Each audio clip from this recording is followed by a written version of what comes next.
Mga pisonet sa Cagayan de Oro City gironda sa mga personahe sa Barangay o Regulatory Compliance Board aron masubay kung misunod kini sa mga polisiya. Mga tag-iya sa Patigayon gipahimangnuan labi pa nga hapit na ang pagbalik sa klase. Ano ang report? Sorpresa ang gironda sa mga personahe sa Regulatory Compliance Board kung RCB sa Cagayan de Oro City LGU ang mga pisonet shop nga nag-operate sa syudad. Among operasyon, gihimo aron masiguro nga padayong gisunod sa mga operator ang gilatag ng mga polisiya sa syudad. Usa sa mga giadtuan sa RCB, ang pisonet shop sa Barangay Bayabas.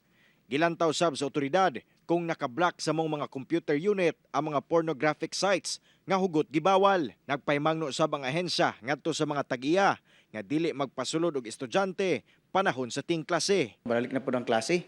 So mubalik na po ang atong ordinansa nga gipagbawal ang atong mga minor de edad panahon sa ting klase nga magamit sa kaning mga computers o internet cafe kung dili siya for educational purposes. Nanawagan sab ang otoridad nga daling isumbong sa barangay o sa RCB ang mga patigayon nga musupak sa mong polisiya. Sa ato pong mga concerned citizen, pwede sa nila ipaabot ang ilang mga feedback, mga reklamo, o na sila makita o mamatikdan diya nga mga internet cafe shops nga dili gasubay. Gawas sa mga pisonet shops, gironda sab sa RCB ang mga bilyaran sa nasangpit nga barangay alang sa mga nagsugal.